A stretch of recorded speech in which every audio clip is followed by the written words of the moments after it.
Eduard minu nimi, tere tulemast kanalile Eduardi autovideod ja täna vaatame sellist aparaati. Nimeks on tal MG, kuigi tegemist on puhta hiinakaga, ei ole see vana legendaarne inglane. Ja esindab see auto sisuliselt kõike, mida tõeline selline, kuidas nüüd öeldagi, motofiil või automaan või ma ei saa seda õiget sõna öelda, mida kõik teavad, sest et reeglid saad ise ka aru. Igatahes, mis asi see on? See on selline moodsa välimusega röster, millel on isegi päris mootor, sööb tema isegi bensiini, aga miks ma ütlen, et ta mulle nagu on kõik see vastukarva, sest et mida see auto esindab? See esindab ju kõike seda moodsat, kaasaegset ja sükest tulevikku vaatavat tehnoloogiat, aga proovime korra sellest virisemisest ja kiunumisest mööda vaadata, et jah, me kõik teame, et siin ei ole mingisugust V12 toppelt turbot ja mingisuguseid sükseid ägedaid mänguasju. Aga lähme sõidame selle masinaga, vaatame, mis tunne tekib, et just aru saada, mida siis teeb see uus laine ja selle uue laine all ma mõtlen järjest kasvavat ja järjest rohkem peale trügivat Hiina autotööstust. Jah, tõepoolest, MG on selle auto nimi, aga tegelikult on see puhtal kujul Made in China. Ja teisest küljest, olgem ausad, mis tänapäeval enam ei oleks Made in China. Seesama mikrofon on China, seesama kaamera, millesse ma vaatan, on China ja tõenäoliselt ekraan, mille pealt sina seda vaatad, on ka Made in China. Meie armsad riisisõbrad on jõudnud nüüd sinnamaale, et nad teevad ka autosid. Ja mitte enam siis selliseid kohutavaid piinlikke käkke, mida nad tegid 15 aastat tagasi, mis olid lihtsalt mingisugused 4-rattalised esemed, millega põhimõtteliselt oli võimalik sõita. Vaatame, kas nad on ülesandega hakkama saanud, kas hiinlane on suutnud ehitada auto ja mis on selles masinas huvitavat. Ja jätkame juba kohe rooli tagant. Oleme siin stardiprotseduuri läbi teinud, mis on nagu ikka kaasaegsel autol lihtsalt nupuvajutus ja masin käib. Õnneks on kohe käiguvalitse kõrval olemas ka teine ülikriitiliselt tähtis nupp ja see on start-stop. Selle saab ka ilusti kohe välja lülitada, et ta siin segama ei tuleks. Ma ei taha olla siin mingisugune keskkonnavastane aktivist, et ma start-stopi välja lülitan, vaid see on selle auto puhul üsnagi mõistlik tegevus, kuna start-stop töötab tal väga agaralt ja kipub ta mootorit seiskama juba enne auto täielikku peatumist, mis võib olla näiteks ringteedel või ristmikel suhteliselt sükene ärevust tekitav hetk, et sa tahad autot läbi lasta, aga selgub, et teine autojuht oli lihtsalt tavaline oinas ja keeras ilma suunatuleta välja ning sa tahad vajutada gaasi ja mitte midagi ei juhtu. Lihtsalt ei juhtu. Umbes sekund 2 on täielik vaikus, kuna siin on meil ikkagi klassikaline bensiinimootor, meil ei ole siin mingisugust udupeent hübriidsüsteemi, mis suudaks autot liigutada ka selles olukorras, kus bensiinimootor seisab.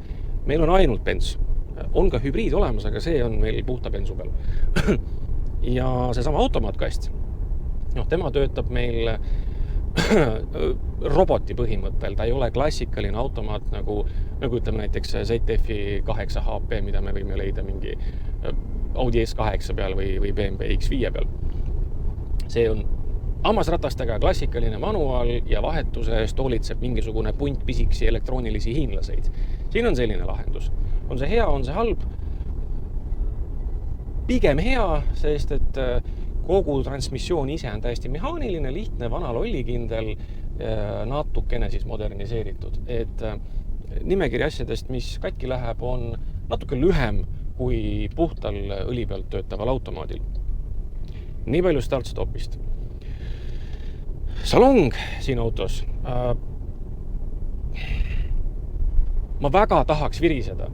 Ma kohe hullult tahaks viriseda, aga kui ma seda teen, ma oleksin suhteliselt ülekohtune, sest et kõik materjalid, mida sa näed ja katsuda saad, on tugevalt üle keskmise. Ma võiks öelda, et Prantsuse autotootjad jäävad minu subjektiivsel hinnangul tegelikult meist maha.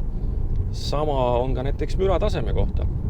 Ma sõidan hetkel väga kareda asfaldi peal kiirusega 80 km tunnis ja müratase on selline, et tagaistmelt, kui keegi sooviks minuga suhelda, siis ta ei peaks mulle e-maili saatma, vaid ma päriselt kuuleks teda. mis näiteks Nissan Qashqais kindlasti tõele ei vasta. Ehk siis jällegi pluss, on ju.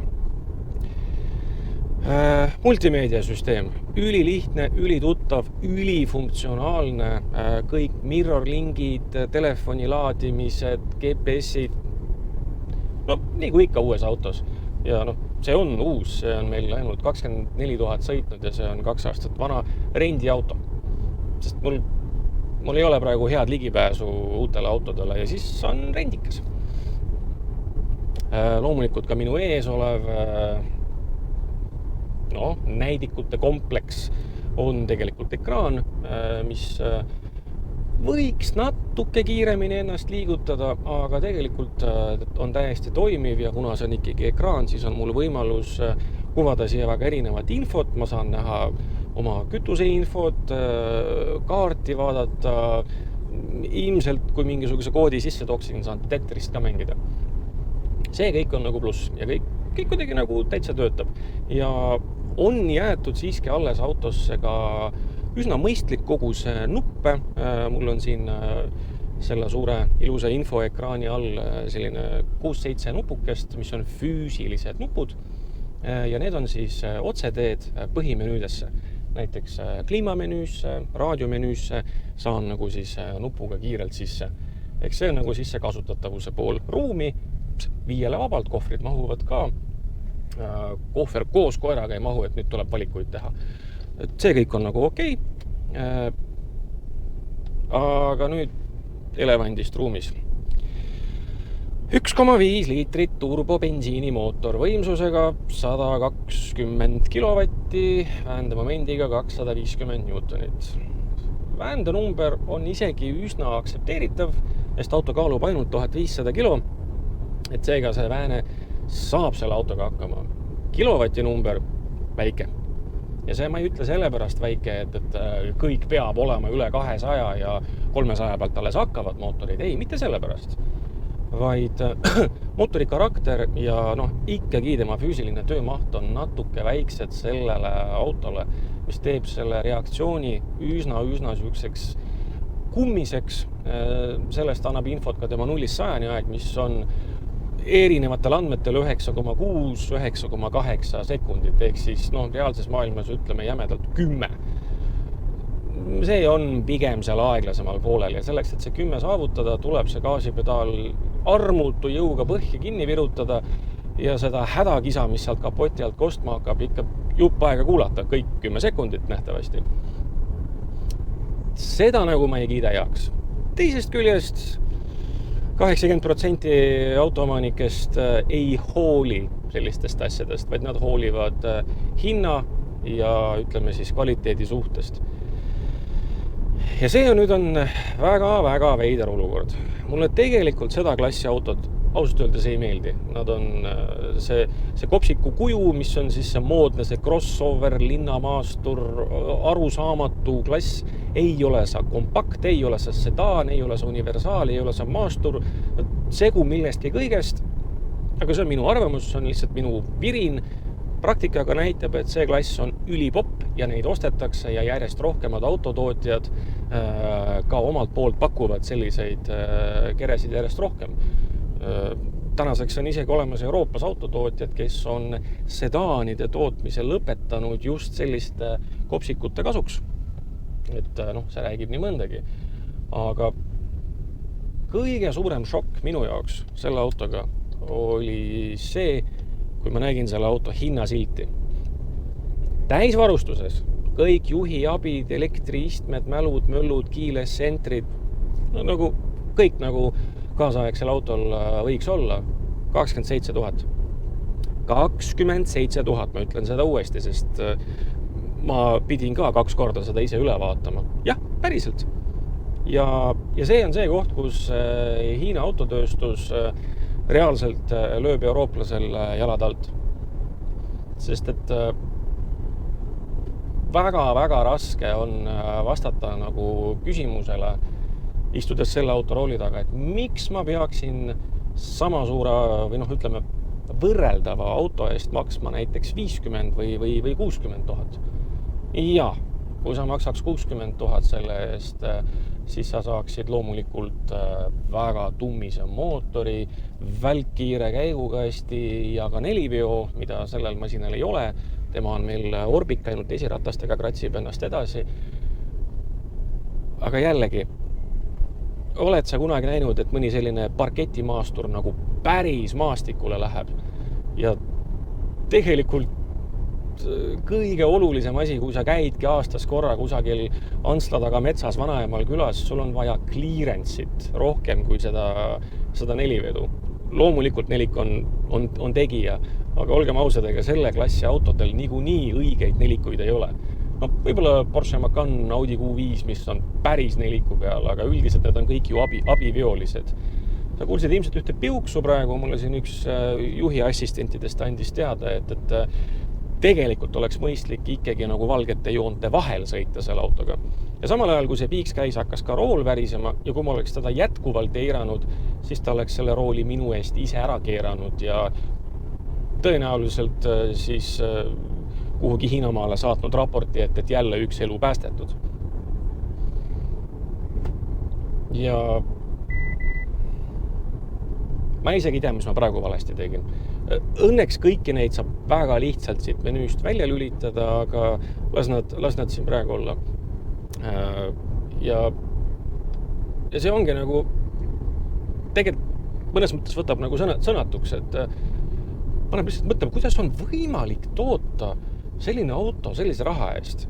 Ja siin tulebki mängu nüüd see hiinlaste nutikus. Euroopa ja Ameerika on aastakümneid hiinlasi söötnud tehnoloogiatega. Täna ju kõik asjad valmistatakse Hiinas. Kõik tehnoloogiad on ammu sinna ära viidud. Hiinlane on lihtsalt võtnud kätte selle asja ise lõpuks ära teinud. Mootori valik 1, käigukasti valik 2, mis on tegelikult samad kastid. Ühel puhul on sul siduripedaal, teisel puhul on mingisugune väikene riisirobot, mis seda sidurit sinu eest liigutab. Kast on tegelikult sama. Aga kui sul ei pea olema arenduses 12 mootorit, mis kõik on vaja homologeerida absoluutselt iga riigi keskkonnaklassi, saasteklassi peale ja sa ei pea tegema 15 crash testi iga mootoriga, sest iga mootor on erineva suurusega, erineva kaaluga. Need on kõik kohad, kus saab hinda lõigata. Varustus samamoodi. Selle autol on 3 varustustaset. Sa ei saa midagi nagu valida, et ma tahaks ruudulisi istmeid ja ma tahaks punase niidiga õmmeldud jalamatte. Ei, sul on standard, comfort, premium, kõik, kogu lugu, lihtne ja sa mõtle, kuidas see aitab nagu tootmisele kaasa, kui igat autot ei pea nagu eraldi komplekteerima, vaid hommikune vahetus teeb basic'uid, õhtune teeb premiume, kogu lugu ja iga selle momendiga nad lõikavad seda hinda alla. Loomulikult ei ole armatuur kaetud mingisuguse vaalasaba nahaga ja ei ole mootorisse valatud ka mingisuguseid neitsimaaria pisaraid. Ei, basic, lihtne, aga seda ongi ju vaja. Mitte minusugusele gurmaanile, aga massidele. Ja massidesse see masin jõuab. Ma olen jumala kindel.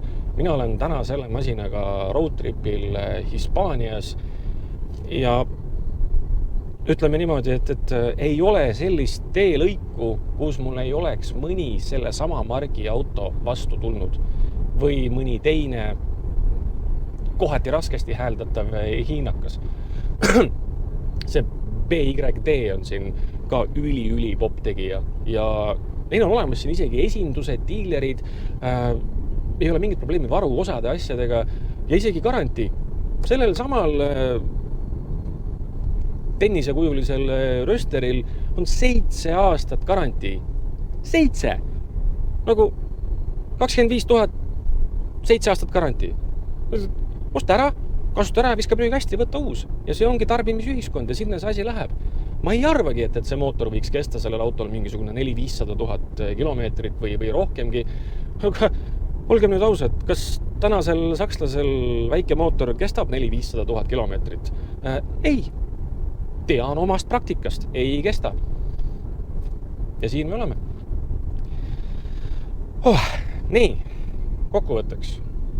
Odav, ruumikas, nutikas, miinuspoole pealt. Veidi jõuetu. Kokkuvõttes ma ütleks, et plussid kaaluvad miinuse üle. Ja selle kurva noodi pealt lõpetamegi siinkohal. Aitäh sulle, et sa leidsid aega see video läbi vaadata. Kui satub minu kätte vahele jälle midagi põnevat, kindlasti panen kaamera käima ja jagan ka sinuga. Seniks kuniks, aga aitäh sulle ja näeme peagi.